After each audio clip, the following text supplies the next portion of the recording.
Day 146, the House Renovella. So, andito na rin tayo. Medyo late na, 1:46, but sabi nga nila, it's never too late. Better be late than never, no? So, ito yung bahay namin after almost 5 months. So, parang wala nangyayari. Bahay pa rin siya ng ibon. So, galing sa malayo, pag titingnan mo siya, pag lumapit ka, bahay rin ng ibon pa rin. Hindi naman na bago. So, ayan, patingin-tingin. Ito na yung bago kong Netflix. Hindi na ako nanonood ng Netflix. Araw-araw, ito na yung pinapanood ko. Paano magbulakbol itong mga taong gumagawa rito. Ayan, nakita niyo yung foreman, titingin-tingin niya. Kunyari, nagtatrabaho. Pero hindi nagtatrabaho yan. Kunyari lang yan. Ayan, yung mga tao sa taas. Kunyari, nagtatrabaho kasi tinitingnan sila ng foreman. Pero hindi rin talaga nagtatrabaho yan. Hindi. Pero sa kidding aside, pag tiningnan mo yan,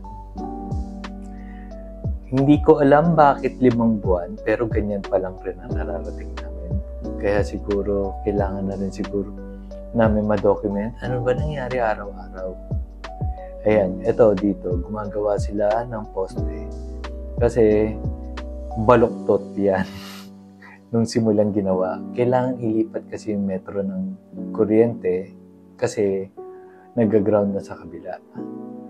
So, may iba pang kwento yan. So, medyo mahaba yung poste na Meralco niya. Matrabaho yan. Dito muna tayo sa mga gumagawa ng aming garahe. Ayan. So, pinapatag nila para bumaba yung tubig. Makikita mo, may slope yan. They call it plebe, no? So, pagka tinignan mo, ayan, para lang kinakayas nila, para smooth yung baba.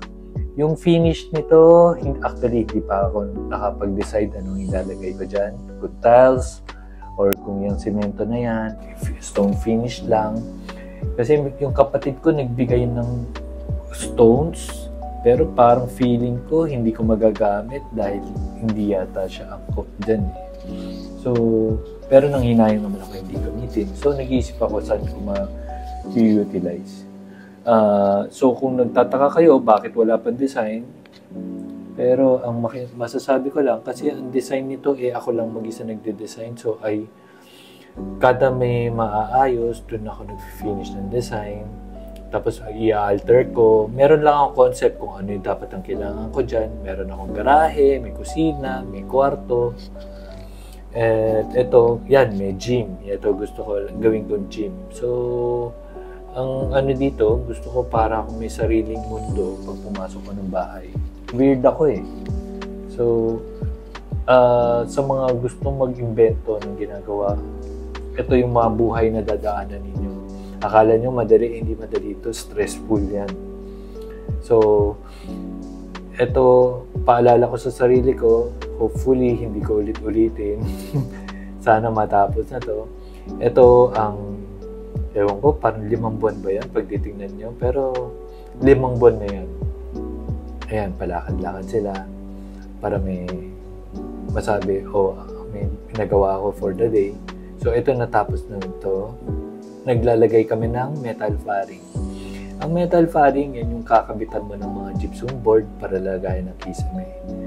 Yan yung, ito yung terrace na paglalagyan niya rin ng kisame. So, habang kinakausap ko yan, habang ginagawa yan, nag-uusap kami, okay, ano bang gagawin natin sa kisame dito? Ano bang mga pwedeng paglapagan yan? Ayan, ito, kunyari tuturo-turo yan, di ba? Pero, hindi niya alam yung ginagawa niya. So, kaya nag-uusap kami kung ano yung mga pwede dyan. Like, for example, yung eaves, yan yung kisame dyan sa labasan. Ang tawag nila laylayan. Parang laylayan ni Lenny Robredo lang yan. So, ang makikita mo dyan ko na dito natuturuan ako eaves ang tawag nila dyan. Yung kisame dyan, ang pinag-usapan namin, dapat PVC, asan dyan yung height ceiling, nung saan tatama, ano yung mga maapektuhan. Katulad niyan, yung downspout, galing dyan sa tinuturo niya, yung mga inside gutter na yan, yan dyan dadaan yung tubo na pagdadaanan ng papunta sa poste. Nakabaon kasi ang inside gutter, ang downspout namin sa poste. So dapat nila mapadaan dyan para walang tatagas ng tubig.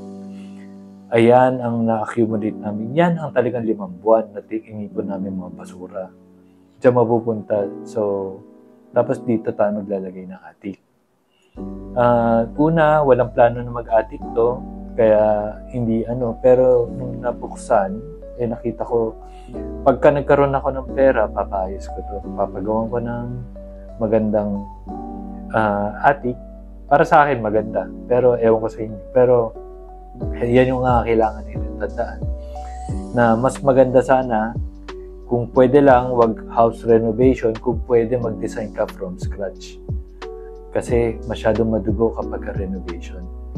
Hindi mo matitirhan, sobrang kalat. Ayan, makikita mo yan araw-araw. Ito yung mga papakita ko lang sa inyo ang buhay na dinadaanan.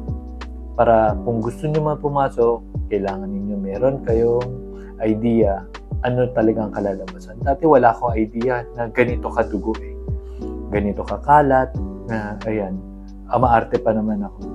And ngayon nag-aano sila ng scaffolding niya. Kasi inayos na nila, ngayon dudurugin ulit nila kasi maglalagay sila, kailangan nila lumabas, kailangan nila ng tuntungan. Diyan sila tutuntong pag ginagawa yung kisame sa attic. So, yung mga bintana na yan, nanggaling sa luma kong bintana. So, inulit ko lang, kinabit ko lang yan dyan dahil napakamahal ng mga materyales sa ngayon. So, recycled ang karamihan ng mga gamit dito. Tapos, ang iba dyan, utang. Yan lang yun. So, mahirap magpatayo. Yun lang masasabi ko. Ito na hopefully araw-araw ko to para meron akong diary ng aking house renovela. So, 10 to 20 years from now, siguro gusto ko lang nababalikan ko lahat nangyari dahil hindi biro ang nangyari dito. Maraming pasensya, maraming pera ang inabot. So, kailangan sana masubaybayan ko ang buong journey ng house renovela ko.